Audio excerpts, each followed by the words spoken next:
نحمده ونصلي على رسوله الكريم اما بعد فاعوذ بالله من الشيطان الرجيم بسم الله الرحمن الرحيم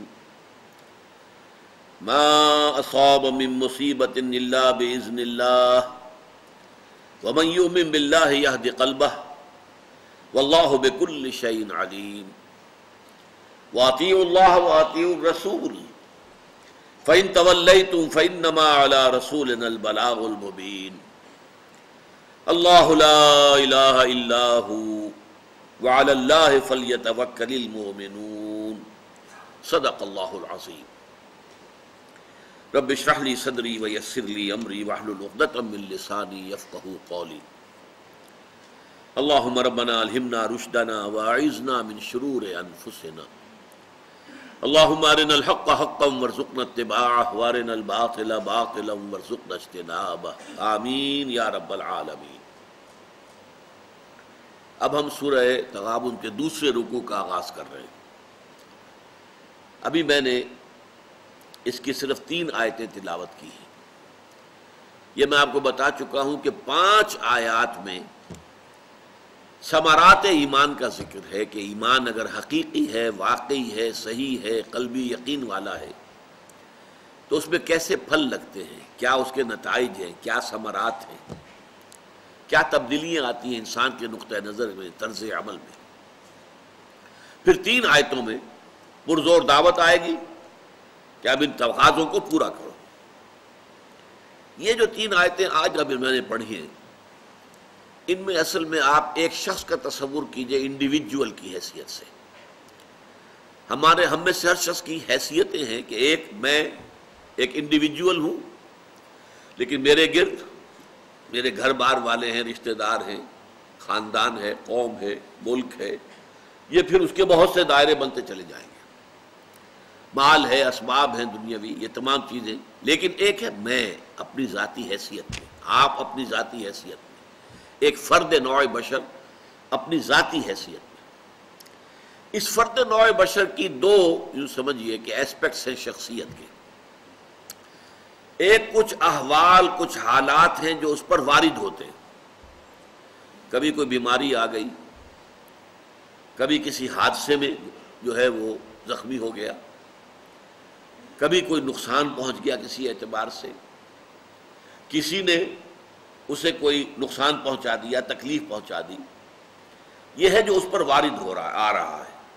اس کے بارے میں نقطہ نظر کیا ہوگا ایمان والے شخص کا؟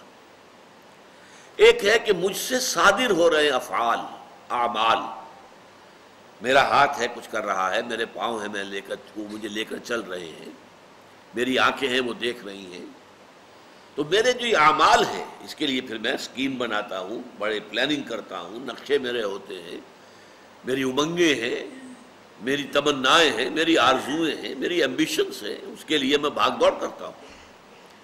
اس کے بارے میں ایمان کا نقطہ نظر کیا ہوگا؟ تو یہ 2 نہایت لطیف چیزیں ہیں سوچنے کی۔ پہلی بات جو انسان پر وارد ہوتا ہے، اب وارد ہونے والی باتوں کے اندر بھی یوں سمجھیے کہ 2 قسم کے حالات وارد ہوتے ہیں۔ ایک وہ ہے جو آپ کے لیے دل خوشکن ہے، خوشگوار ہے، بڑا اچھا ہوا، اچانک جو ہے کوئی آپ کو نفع حاصل ہو گیا، غیر متوقع طور پر کوئی کامیابی حاصل ہو گئی، اس سے انسان زیادہ متاثر نہیں ہوتا، اگرچہ ہوتا ہے۔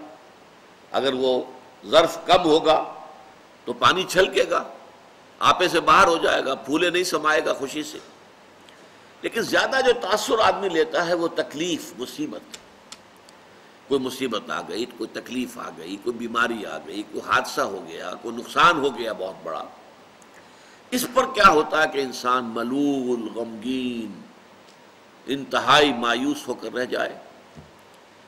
پھر یہ کہ جس ذریعے سے وہ آئی ہے، فلاں شخص نے یہ کر دیا، اس کے خلاف دشمنی، نفرت، کینہ، کدورت وہ پیدا ہو جائے۔ یہ تو ہے ایک عام طرز کا جس کے اندر کہ ایمان نہیں ہے۔ جس میں ایمان ہے اس کی سوچ بالکل مختلف ہوگی۔ وہ کیا ہے؟ ما صاب من مصیبت الا باذن اللہ، نہیں پڑتی کوئی پڑنے والی کوئی مصیبت مگر اللہ کے اذن سے۔ جو بھی کچھ ہوا ہے، پہلی بات یہ جان لیجئے کہ وہ اللہ کے علم کے بغیر نہیں ہوا۔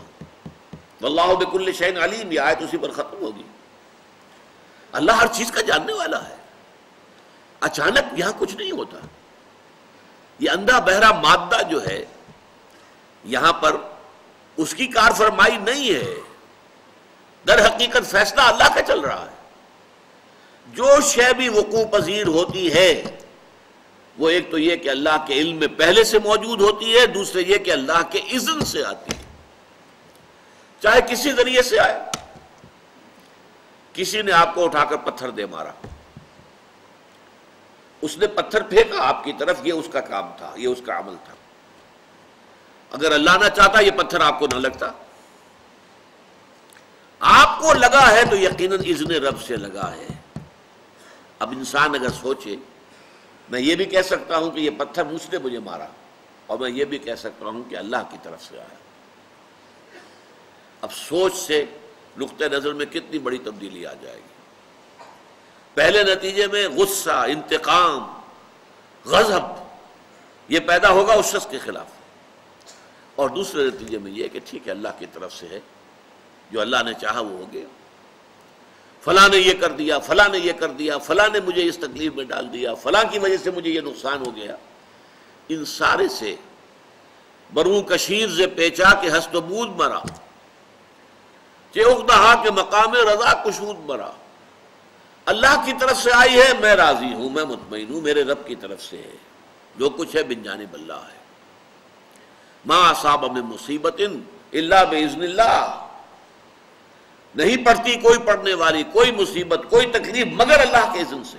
اللہ کے اذن کے بغیر پتہ تک نہیں ہلتا یہاں پر۔ اس بات کو یقین کے درجے میں جان لیجیے، اللہ کے اذن کے بغیر اس کائنات میں پتہ تک نہیں ہل سکتا۔ وہ تصور خدا ہم جا کے پڑھیں گے تفصیل سے سورہ حدید میں، کہ بس ہاں ایک کریٹر تھا، کریٹ کر کے علیحدہ ہو کر بیٹھ گیا، نہیں، اس نے پیدا کیا ہے، ثم استوى علی العرش، پھر تخت حکومت کے اوپر بیٹھا ہے، اور یدبر الامر من السماء الی الارض، وہ تدبیر کر رہا ہے امر کی، وہ فعال وہ ہے، لا فاعل فی الحقیقت الا اللہ، فاعل حقیقی اللہ ہے۔ تو ما اصاب من مصیبت الا باذن اللہ ومن یؤمن باللہ یہد قلبہ، اور جو اللہ پر ایمان رکھتا ہو، یہ ہے وہ ثمرات ایمانی کا تذکرہ، اللہ اس کے دل کو ہدایت دے دیتا ہے۔ ہدایت کس بات کی؟ تسلیم و رضا کی۔ سر تسلیم خم ہے جو مزاج یار میں آئے۔ اے اللہ، اگر تیرے لیے تیرے حکم سے یہی تھا کہ میرا بچہ فوت ہو جائے، میں مطمئن ہوں، تو نے لیا تھا، تو نے لے لیا، اس پر صدمہ کاہے کا؟ کوئی اس میں بھی خیر ہوگی، کوئی بھلائی اس میں بھی مضمر ہوگی۔ ہم نہیں دیکھ سکتے، تو دیکھتا ہے، ہم نہیں جان سکتے، تو جانتا ہے، ہمیں علم نہیں ہے، تجھے علم حاصل ہے۔ انک تعلم ولا نعلم وتقدر ولا نقدر، بیدک الخیر، تیرے ہاتھ میں خیر ہی خیر ہے، جو تیری طرف سے آیا خیر ہے۔ تو یہ جو راضی برضائے رب رہنا ہے، یہ ایمان حقیقی کا ثمرہ اول ہے۔ شکوہ، شکایت، یہ کیوں ہو گیا، یہ کیسے ہو گیا، یہ اس نے کر دیا، یہ اس نے کر دیا، یہ نہیں، اس سب سے انسان نکل جاتا ہے، علیحدہ ہو کر بیٹھ جاتا ہے۔ جیسے کہ ایک چٹان ہوتی ہے کہ آندھی چل رہی ہے اور تیز جھکڑ، چٹان کو کوئی پرواہ نہیں ہے اس کی اپنی شخصیت جو ہے، اس کے اندر اس کا قلب جو ہے مطمئن ہے۔ یا ایتھا النفس المطمئنہ ارجعی الی ربک راضیۃ مرضیہ، جو آیا جو گیا، جو ملا جو چھن گیا، کامیابی ہو گئی ناکامی ہو گئی، ٹھیک ہے، دنیا کے اندر اونچ نیچ چلتی رہتی ہے، لیکن انسان کی اندرونی شخصیت جو ہے متاثر نہ ہو۔ یہ نہ ہو کہ ذرا کچھ مل گیا ہے تو پھولے نہیں سما رہے، اور ذرا کو ہاتھ سے کوئی چیز نکل گئی ہے تو اس کے اوپر انتہائی صدمے کی کیفیت۔ قرآن مجید میں اس کو بیان کیا گیا ہے بہت تفصیل سے۔ عام طور پر جو انسان غافل ہے، جس کے پاس ایمان نہیں ہے، اس کا حال کیا ہوتا ہے؟ سورہ بنی اسرائیل کی آیت نمبر 83 سنا رہا ہوں آپ کو۔ وَإِذَا أَنْعَمْنَا عَلَى الْإِنسَانِ أَعْرَضَ وَنَأَىٰ بِجَانِبِهِ، جب ہم انسان پر نعمتیں اپنی نازل کرتے ہیں اعراض کرتا ہے، رخ موڑ لیتا ہے، ہماری طرف سے بے توجہی کرتا ہے. وَإِذَا أَنْعَمْنَا عَلَى الْإِنسَانِ أَعْرَضَ وَنَأَىٰ بِجَانِبِهِ وَإِذَا مَسَّهُ الشَّرُّ كَانَ يَئُوسًا، اور جب کوئی تکلیف پہنچی تو مایوس ہو کر رہ جاتا. یہ دو انتہائیں بندہ مومن کی زندگی میں نہیں آ سکتی. نعمت آئی ہے شکر، تکلیف آئی ہے صبر. سب اللہ کی طرف سے ہے، یہ بھی اللہ کی طرف سے، یہ بھی اللہ کی طرف سے، یہ بھی اللہ کی طرف سے آزمائش، یہ بھی اللہ کی طرف سے آزمائش. سورہ شورى میں فرمایا وَإِنَّا إِذَا أَذَقْنَا الْإِنسَانَ مِنَّا رَحْمَةً فَرِحَ بِهَا، ہمارا معاملہ یہ ہے انسانوں کا کہ جب ہم اسے اپنی رحمت کا مزہ چکھاتے ہیں تو پھر فرح بہا، بڑا جو ہے خوش ہوتا ہے. لیکن یہ فرح کا لفظ قرآن مجید میں اچھے سینس میں نہیں آتا. خوشی میں پھولے نہ سمانا، اب پاؤں زمین پر ٹک ہی نہیں رہے. وَإِن تُصِبْهُمْ سَيِّئَةٌ بِمَا قَدَّمَتْ أَيْدِيهِمْ فَإِنَّ الْإِنسَانَ كَفُورٌ، اور جو کچھ ان کے اپنے کرتوت ہیں ان کی پاداش میں اگر کوئی تکلیف ہم ان کے اوپر بھیج دیتے ہیں تو بالکل ناشکرا ہو جاتا ہے. ہم پر تو کبھی اللہ کا کوئی کرم ہوا ہی نہیں، ہم پر تو ہمیشہ سے سختیاں ہی سختیاں ہیں، ہمارے لیے تو کوئی خوشی کی بات ہے ہی نہیں. انتہائی ناشکرا، بھول گیا سب کچھ کہ اس سے پہلے اللہ تعالیٰ نے کیا کچھ دیا تھا. ذرا سا ایک جھٹکا لگا اور معلوم ہوا کہ اب اللہ تعالیٰ کے ساتھ کوئی تعلق نہیں رہا قلبی. سورہ حامی میں سجدہ کی آیت نمبر 49 ہے لا يسم الانسان من دعاء الخیر وَإِن مَسَّهُ الشَّرُّ فَيَئُوسٌ قَنُوطٌ، انسان جو ہے بھلائی مانگنے میں تو تھکتا ہی نہیں، مانگتا رہتا مانگتا رہتا مانگتا رہتا، جتنا دے دیں اور حل من مزید. لیکن اگر کوئی تکلیف پہنچ جاتی ہے تو پھر یئوس، مایوس ہو کر، قنوط، نا امید ہو کر رہ جاتا. یہ دو انتہا میں بیان کر رہا ہوں آپ کو. یہ کیفیت ہو گئی تو یہ انتہا ہے، یہ کیفیت ہو گئی تو یہ انتہا ہے.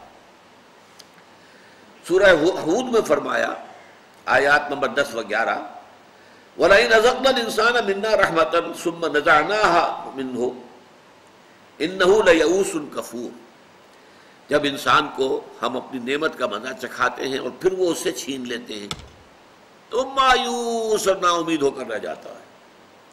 وَلَئِنْ أَذَقْنَاهُ نَعْمَاءَ بَعْدَ ضَرَّاءَ، اور اگر کبھی تکلیفوں کے بعد ہم اپنی نعمتوں سے نواز دیتے ہیں لَيَقُولَنَّ ذَهَبَ السَّيِّئَاتُ عَنِّي، وہ کہتا اب میرے دل اندر دور ہو گئے. إِنَّهُ لَفَرِحٌ فَخُورٌ، اب وہ نہایت جو ہے وہ خوشی میں اپنے آپے میں نہیں سما رہا اور فخر کر رہا ہے بہت. اس بحث کا نقطہ عروج ہے سورہ فجر کی آیات 15 اور 16. فَأَمَّا الْإِنسَانُ إِذَا مَا ابْتَلَاهُ رَبُّهُ فَأَكْرَمَهُ وَأَنْعَمَهُ فَيَقُولُ رَبِّي أَكْرَمَنِ، انسان کا حال عجیب ہے. جب اسے اس کا رب آزماتا ہے، نعمتیں دیتا ہے، عزت دیتا ہے دنیاوی، وہ کہتا میرے رب نے مجھے عزت دی. وَأَمَّا إِذَا مَا ابْتَلَاهُ فَقَدَرَ عَلَيْهِ رِزْقَهُ، اور جب وہ آزماتا ہے اسے اور اس کا رزق جو ہے تنگ کر دیتا ہے فَيَقُولُ رَبِّي أَهَانَنِ، تو کہتا اللہ نے مجھے ذلیل کر دیا. کلا، ہرگز نہیں.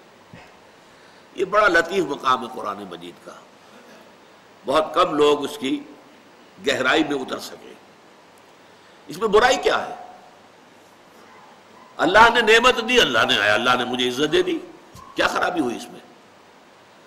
اللہ نے ذرا رزق تنگ کر دیا تو اللہ نے مجھے ذلیل کر دیا. بھائی اللہ ہی کی بات کر رہا ہے نا، دیا بھی تو اس نے اور اگر نہیں دیا تو بھی اس نے. کوئی شرک تو اس میں نہیں آیا، کوئی کفر اس میں نہیں آیا. گمراہی کیا ہے؟ گمراہی یہ ہے کہ تم اس کو عزت سمجھ رہے ہو، وہ عزت نہیں ہے، آزمائش ہے. کچھ تمہیں دیا ہے تو جانچنے کو، پرکھنے کو نہیں، اکاؤنٹ فور کرنا پڑے گا، جواب نہیں کرنی پڑے گی. اسے دنیا کی عزت نہ سمجھو، وہ آزمائش ہے. اگر کوئی سختی آ گئی ہے، تکلیف آ گئی ہے تو یہ بھی ذلت نہیں ہے، یہ بھی آزمائش ہے. دونوں کیفیات بالکل برابر ہیں. آزمائش آزمائش، کبھی دے کر آزماتا ہے، کبھی چھین کر آزماتا ہے. لیکن جب دے دیا تو یہ سمجھا کہ اللہ نے مجھے عزت دے دی. غلط. عزت تو وہ ہوگی جو آخرت میں جا کر ملے، وہ عزت ہوگی. اور اگر یہاں کوئی چھین لیا تو اللہ نے مجھے ذلیل کر دیا. غلط. ذلت تو وہ ہوگی کہ آخرت کے اندر ذلیل ہو جائے۔ اس کا اگلا ایک اور سٹیپ بھی ہے۔ ایک اعتبار سے تو میں نے عرض کیا یہ برابر ہو گئے، دونوں امتحانی شکلیں ہیں۔ ایک اعتبار سے یہ جس کو دنیا میں عزت سمجھا جا رہا ہے وہ زیادہ سخت امتحان ہے بنسبت اس کے جسے دنیا میں ذلت سمجھا جا رہا ہے۔ اگر اللہ تعالیٰ کی طرف سے نعمتوں کی بارش ہو رہی ہو تو غفلت طاری ہو جائے گی آپ پر۔ بہت کم لوگ ہوں گے جو اس حال میں بھی واقعتاً اللہ کو یاد رکھیں۔ نعمتوں کی بارش ہو رہی ہے انسان غافل ہو جاتا ہے۔ ظفر اس کو آدمی نہ جانیے گا چاہے کتنا ہی ہو فہم و ذکا، جسے عیش میں یاد خدا نہ رہی، جسے تیش میں خوف خدا نہ رہا۔ عیش میں یاد خدا نہیں ہوتی، عیش میں تو ہے کھا رہے پی رہے عیش کر رہے، یاد خدا کہاں آئے گی؟ تکلیف میں اللہ یاد آتا ہے، اللہ کو پکارتا ہے، دعائیں کرتا ہے، گڑ گڑاتا ہے۔ تو امتحان کون سا زیادہ سخت ہوا؟ وہ امتحان زیادہ سخت ہو گیا جس میں غفلت طاری ہوگی۔ ما قل و کفا خیر مما کثر و الہا، حضور نے فرمایا جو چیز کم ہو لیکن وہ تمہاری ضرورت پوری کر دے وہ اس سے بہتر ہے جو زیادہ ہو اور تمہیں غافل کر دے۔ جب زیادتی ہو جائے گی، بہتات ہو جائے گی تو غفلت طاری ہو جائے گی، تو وہ گھاٹے کا سودا۔ یہ نقطہ نظر انسان کا ہو جانا چاہیے دنیاوی حوادث اور دنیاوی مصائب کے بارے میں، اگر اس کے دل میں ایمان ہے۔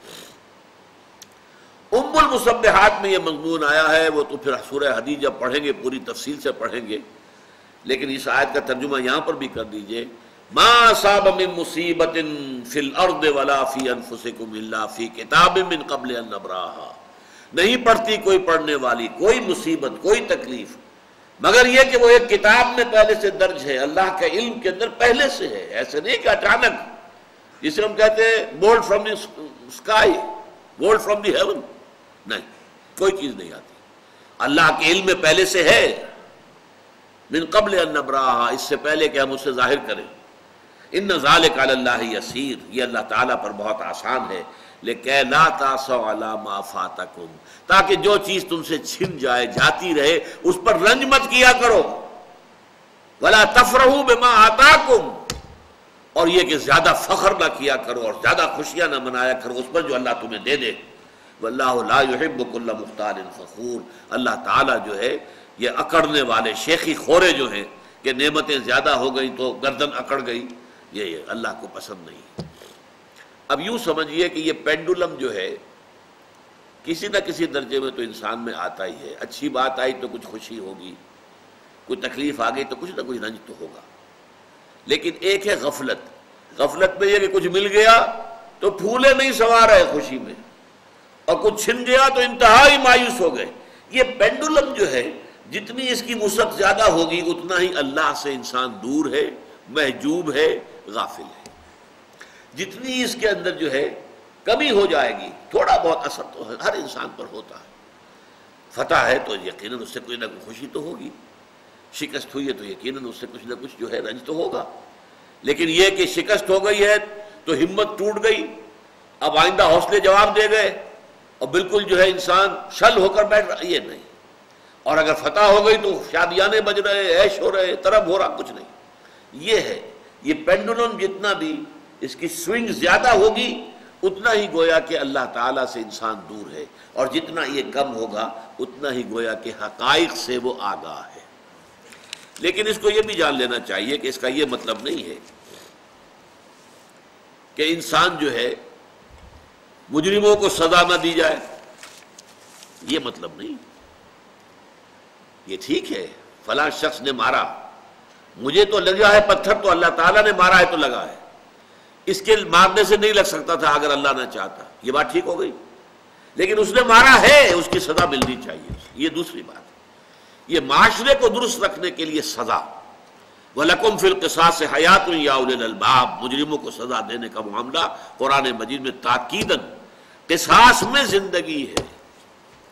ایک ہے معاف کر دینا، اگر فرض کیجئے کسی شخص نے آپ کو تھپڑ مارا، آپ نے اسے معاف کر دیا، ہو سکتا ہے اس کی ہمت ہو کسی اور کو بھی جا کے مارے گا، اور ایک شکل یہ کہ اس نے آپ کو تھپڑ مارا، آپ نے جواباً تھپڑ رسید کر دیا تو ہوش ٹھکانے آ جائیں گے، آئندہ نہیں کرے گا یہ کام۔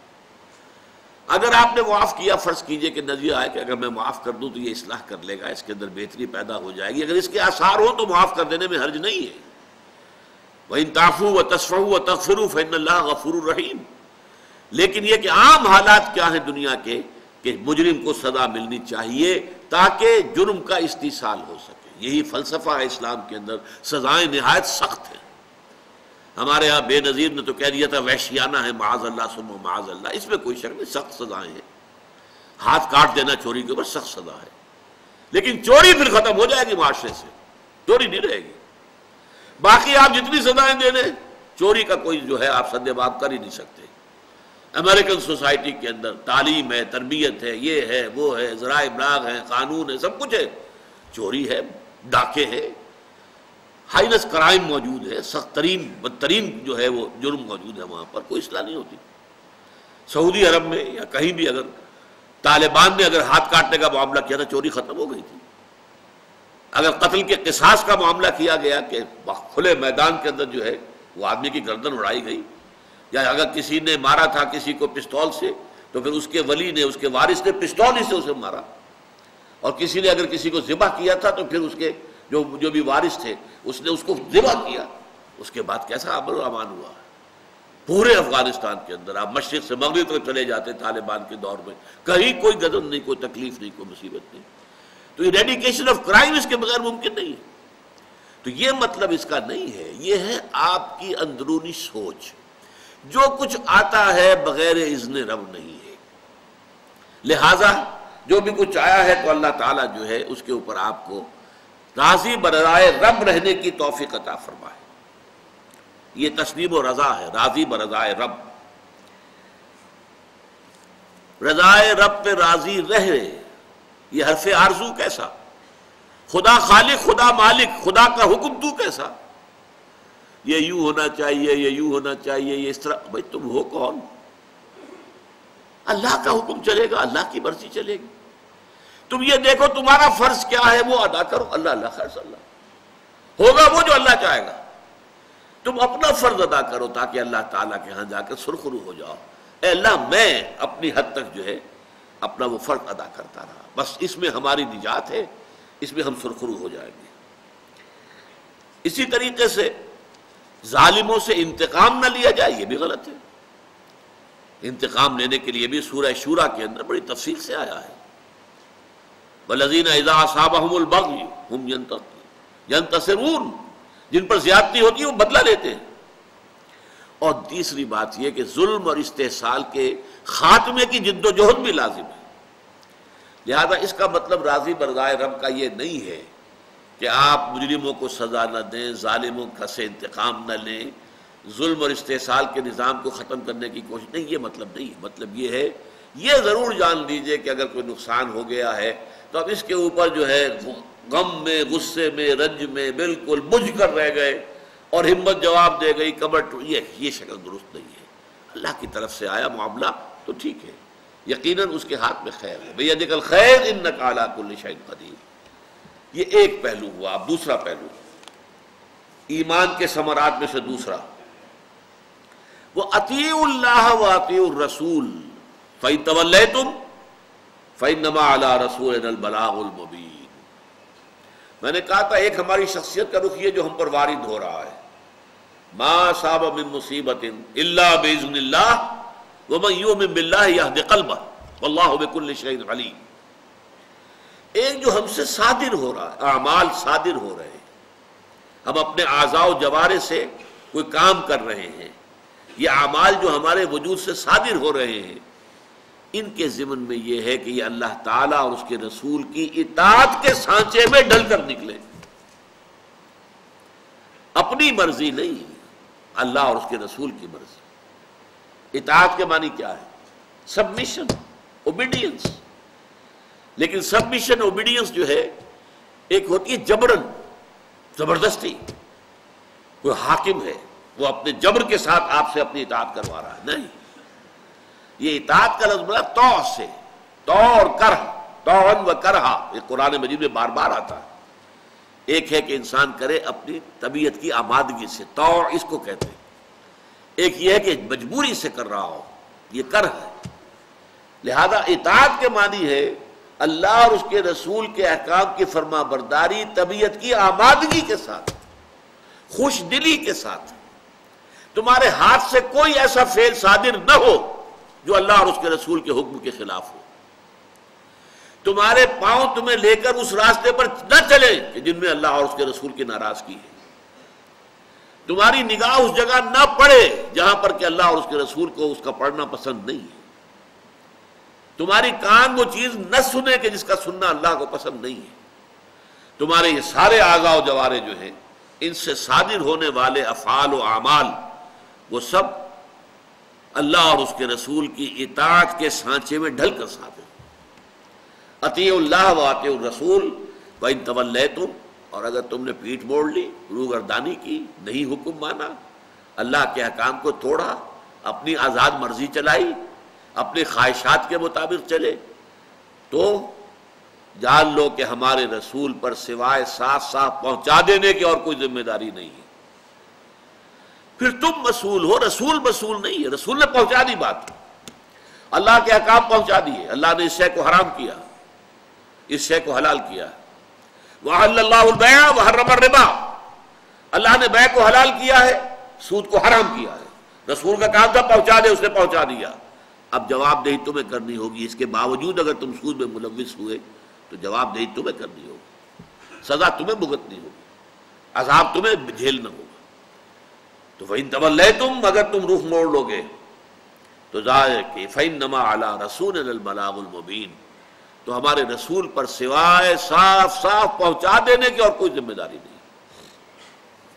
اب تیسری آیت، جو کچھ ہمارے وجود سے صادر ہوتا ہے، اب ظاہر بات ہے کہ جو بھی ہم کرتے ہیں، انسان حیوان عاقل ہے، کوئی نہ کوئی مقصد ہوتا ہے، کہیں ہم جا رہے ہیں تو کوئی مقصد ہے ذہن میں، ہاتھ سے کوئی کام کر رہے ہیں تو کوئی مقصد ہے، کوئی مقصود ہے، اس طریقے سے اس کو آگے پھیلائیے، بڑی لمبی پلاننگز ہوتی ہیں، نقشے بنتے ہیں آئندہ کے لیے، بڑے اس کے لیے عزائم ہیں، امنگیں ہیں، ایمبیشنز ہیں۔ ان کے ضمن میں ایک اور بات ہے جو ایمان کے نتیجے میں پیدا ہو جانی چاہیے، اس کا عنوان ہے توکل۔ میرے کیے کچھ نہیں ہو سکتا جب تک کہ اللہ نہ چاہے، چاہے سارے اسباب مہیا ہوں، لیکن اسباب کے اوپر بھروسہ نہ ہو، بھروسہ ہو اللہ کی ذات پر۔ اپنی سی محنت کرو، کوشش کرو، بھاگ دوڑ کرو، اعدوا لهم ما استطعتم، امکانی حد تک سامان فراہم کرو، اسلحہ جمع کرو، تیاری کرو، لیکن ہرگز نہ سمجھنا کہ ان اسباب کی بنیاد پر تمہیں فتح مل جائے گی۔ فتح ملے گی اگر اللہ چاہے گا۔ یہ ہے توکل۔ اس توکل کے بھی بڑے الٹے الٹے معنی جو ہیں ہمارے ہاں، جو خاص طور پر متصوفین حضرات انہوں نے پیدا کر دیے ہیں۔ ہرگز عمل سے بیگانہ نہیں ہونا ہے، کہ عمل سے فارغ ہوا مسلمان بنا کے تقدیر کا بہانہ نہیں۔ قرآن کہتا ہے اعدوا لهم ما استطعتم، امکانی حد تک سامان فراہم کرو، گھوڑے بندے رکھو تاکہ دشمن کے اوپر روب رہے، اپنا ایٹمی ہتھیار سنبھال کر رکھو تاکہ ڈیٹرنٹ رہے، دشمن 10 دفعہ سوچے حملہ کرنے سے پہلے۔ لیکن کبھی یہ نہ سمجھنا کہ فتح کا معاملہ ان اسباب پر، اس اسلحہ پر یا ہماری تعداد کے اوپر منحصر ہے۔ یہ جب سمجھا تو گویا کہ اس ایمان کے راستے سے ہٹ گئے۔ ہوگا وہ جو اللہ چاہے گا۔ دیکھیے آپ کے پاس گاڑی ہے، آپ نے پیٹرول سے ٹینک فل کرا لیا ہے، گاڑی کی دیکھ بھال بھی کروا لی تھی، سروس بھی کروا لی تھی، اب آپ کو یہ ہے کہ اسباب مکمل ہے، میں صبح اٹھتے چلا جاؤں گا، بس یہی آپ نے مار کھا لی۔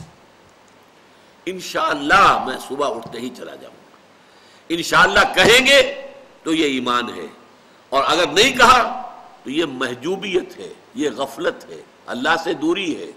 آپ کا ذہن کا رشتہ اللہ کے ساتھ نہیں، اسباب کے ساتھ ہے، کہ میرے پاس چونکہ یہ اسباب موجود ہیں لہذا میں جب چاہوں گا اٹھوں گا چلا جاؤں گا، نہیں۔ سورہ کہف میں واقع آیا ہے نا کہ یہود کے سکھانے پڑھانے پر کفار مکہ نے حضور سے 3 سوال کیے تھے، بتائیے یہ ذوالقرنین کون تھا، روح کی کیا حقیقت ہے، اصحاب کہف کون تھے؟ حضور نے کہہ دیا کل بتا دوں گا۔ کیوں کہہ دیا؟ کہ روز حضرت جبرائیل آتے تھے، تشریف لاتے تھے، تو حضور نے گمان کیا آ جائیں گے، میں پوچھ لوں گا، پوچھئے بتا دوں گا کل۔ اللہ کو اچھی نہیں لگی بات، نہیں آئے حضرت جبرائیل۔ اب اگلے روز لوگوں نے آ کے بتایا، پوچھا، فرمائیے، کہنے لگے ابھی تو میرے پاس جواب نہیں ہے۔ آپ سوچئے تالیاں پٹ گئی ہوں گی، کفار نے مذاق اڑایا ہوگا، استہزاء ہوا ہوگا۔ کئی دن گزر گئے، کس ضیق میں حضور کے وہ دن گزرے ہوں گے اس کا آپ تصور کیجئے، کتنی تکلیف اور کوفت آپ کو رہی ہوگی۔ اس کے بعد جب سورہ کہف نازل ہوئی ہے اور اس میں جوابات دیے گئے، اصحاب کہف کا قصہ شروع میں ہے، ذوالقرنین کا آخر میں ہے، ساتھ ہی یہ آیت بھی آگے وَلَا تَقُولَنَّ لِشَيْءٍ إِنِّي فَاعِلٌ ذَلِكَ غَدًا إِلَّا أَن يَشَاءَ اللَّهُ، ہرگز کبھی نہ یہ کہیے گا کہ یہ کام میں کل ضرور کر دوں گا، مگر اس کے ساتھ کہ انشاءاللہ، اگر اللہ نے چاہا تو میں یہ کام کروں۔ یہ ہے توکل، ہوگا وہی کچھ جو اللہ چاہے گا۔ لیکن جیسا کہ میں نے عرض کیا، اس کے یہ معنی نہیں ہے کہ انسان جو ہے وہ وسائل سے کنارہ کش ہو جائے، سعی و جہد چھوڑ دے۔ جیسا کہ میں نے آپ کو آیت سنائی، اعدوا لهم ما استطعتم، ان کے لیے امکان بھر، استطاعت بھر ساز و سامان فراہم کرو، اسلحہ فراہم کرو، اور رباط الخیل، گھوڑے بندے رکھو، جنگی گھوڑے، کیولری جو ہوتی تھی وہ تو اسی کی ہوتی تھی۔ آج جو ٹینکوں کو کہتے ہیں آپ، اس وقت کے ٹینک کیا تھے؟ گھوڑے تھے۔ لیکن یہ کہ کس لیے ترہبون بہ عدو اللہ وعدوکم، تاکہ اس کی وجہ سے تم اللہ کے دشمنوں کو اور اپنے دشمنوں کو مرعوب کر سکو، ان کے اوپر رعب ڈال سکو۔ اسی طرح ایک واقعہ آیا حضور صلی اللہ علیہ وسلم کی سیرت پاک سے ہمیں ملتا ہے کہ حضور مسجد میں تشریف فرما تھے، آپ نے دیکھا کہ ایک بدو آیا، اس نے اپنے اونٹ سے اترا، اونٹ کا گھٹنا نہیں باندھا اور خود مسجد میں چلا آیا۔ یہ اونٹ کا گھٹنا باندھنا جو ہے، سمجھ لیجئے اگر جن لوگوں کو معلوم نہیں، کہ در حقیقت یہ اونٹ کے جو 4 ٹانگیں ہیں، ان میں سے ایک ٹانگ کا گھٹنا موڑ کر اس کے اوپر رسی باندھ دیتے تھے۔ اب وہ 3 ٹانگوں پر کھڑا رہ گیا، تو 3 ٹانگوں پر کھڑے ہونے کی وجہ سے دوڑ نہیں سکتا، بھاگ کے نہیں جا سکتا، ذرا یوں اچک اچک کر جا سکتا ہے ادھر ادھر، کہ کوئی درخت ہے، کوئی کیکر کا درخت ہے تو اس میں سے کچھ کھا لے، لیکن دوڑ نہیں سکتا۔ یہ حفاظت کا ذریعہ ہوتا تھا، اور اس کو کہتے تھے اعقال، باندھ دینا اونٹ کے گھٹنے کو، اور اس رسی کو کہتے تھے اعقال۔ اعقال اور اعقال فرق ذہن میں رکھیے، اعقال رسی باندھ دینا، اور رسی اعقال، وہی اعقال ہے کہ جو عرب جو ہے پھر اپنے سر کے اوپر باندھ لیتا اس رسی کو، جب چلنا ہے سفر پر، وہ گھٹنا کھولا، وہ رسی اب کہاں رکھے، وہ رسی جو ہے اس نے اپنے سر کے اوپر لگا لی، وہی وہ ان کا لباس کا جو حصہ بنا ہوا بڑا عمدہ، وہ سنہری اور یہ اور وہ بنے ہوتے، وہ اعقال اصل میں یہ ہے۔ تو حضور نے دیکھا کہ اس شخص نے، اس بدو نے اپنے اونٹ کا گھٹنا باندھا نہیں۔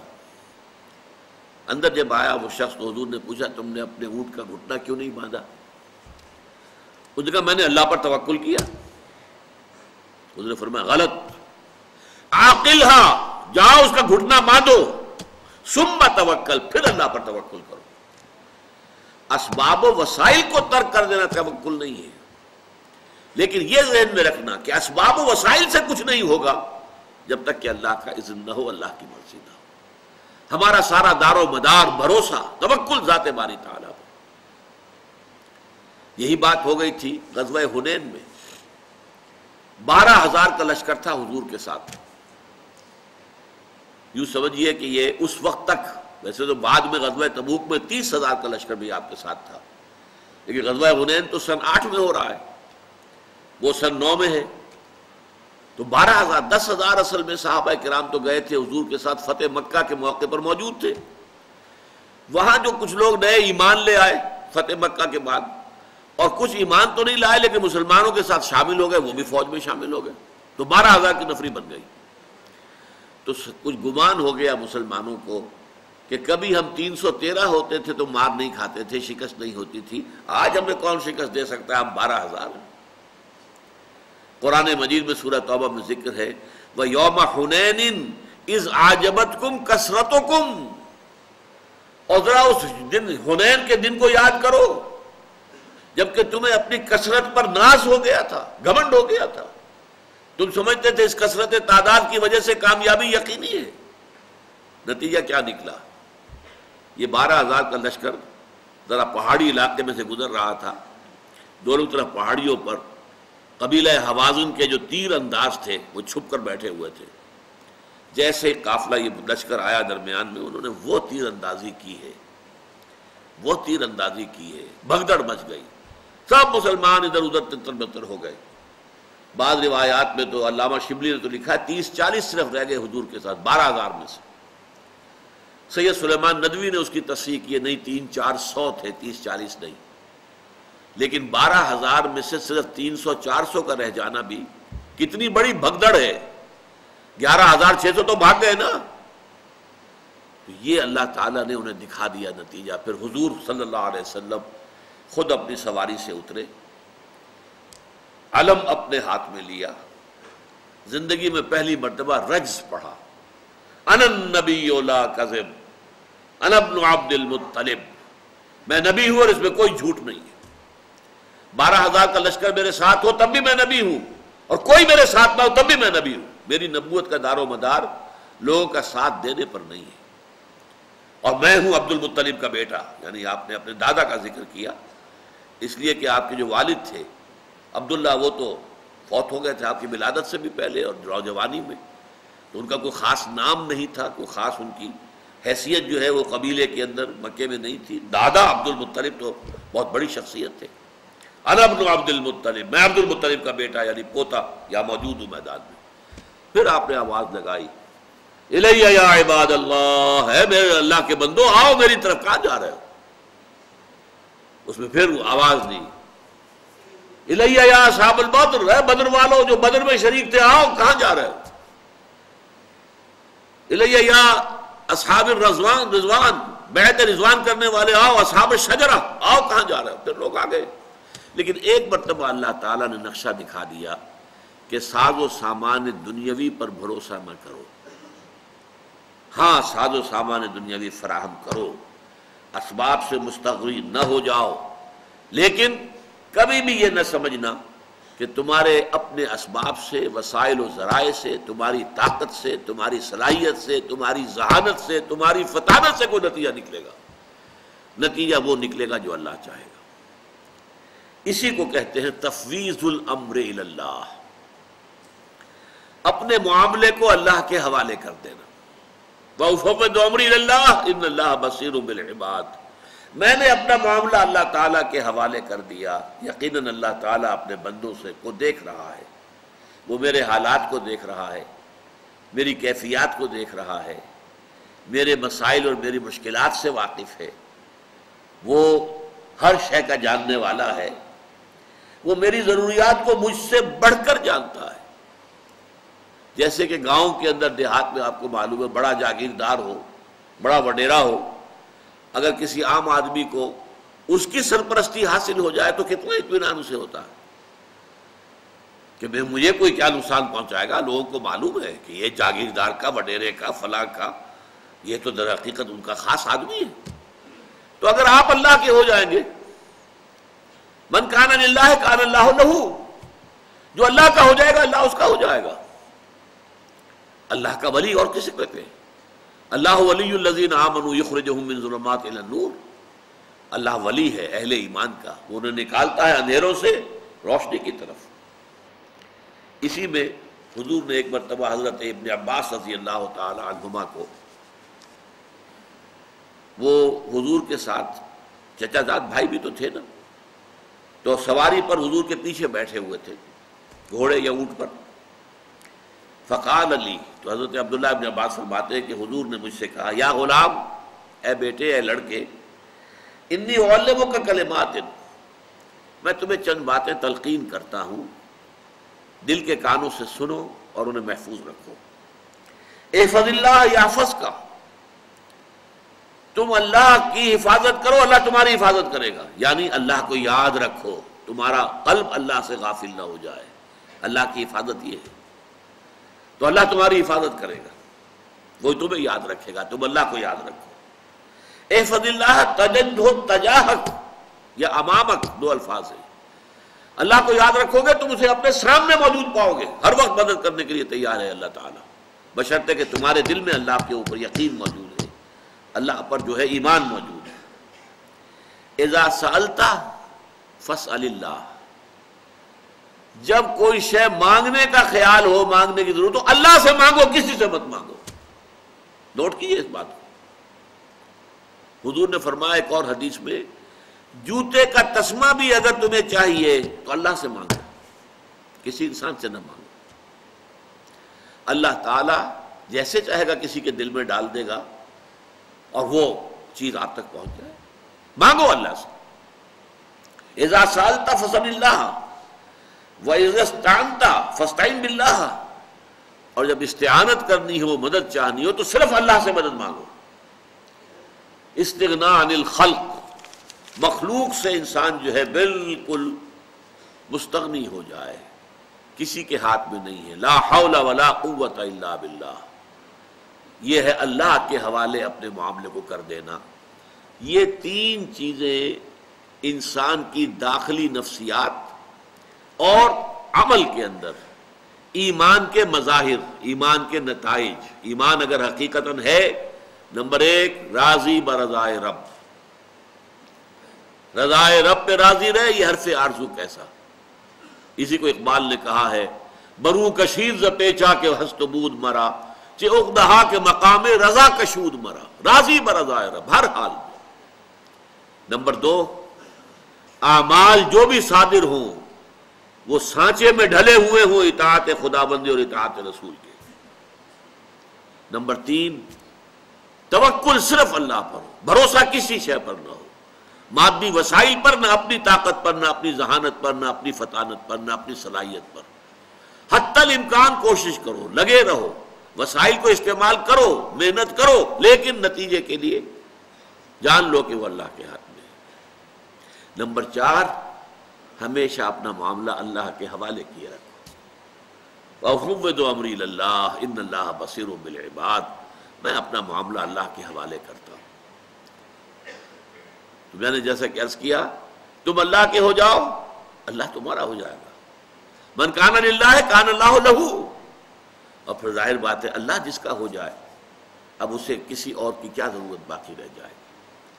یہ ہیں وہ ثمرات جو ایمان کے ایک انڈیویجول کی حیثیت سے پیدا ہونے چاہیے۔ اگلی دو آیتوں میں یہ انسان اس دنیا کے اندر ہے تو رشتے ہیں، تعلقات ہیں، اور پھر یہ کہ مال و اسباب دنیاوی ہے جس کی ضرورت ہوتی ہے، اس کے بارے میں نقطہ نظر کیا ہونا چاہیے اگر ایمان دل میں ہے، تو وہ اگلی دو آیات میں ہے۔ اس کے بعد تین آیات میں پھر زور جو دعوت دی گئی ہے کہ اب ان تقاضوں کو اپنی شخصیت کے اندر پیدا کرو، یہ رنگ جمے تمہاری شخصیت کے اندر، عملی اعتبار سے بھی اور ذہنی اور فکری اور نفسیاتی اعتبار سے بھی۔ بارک اللہ لی ولکم فی القرآن العظیم ونفعنی وإیاکم بالآیات والذکر الحکیم۔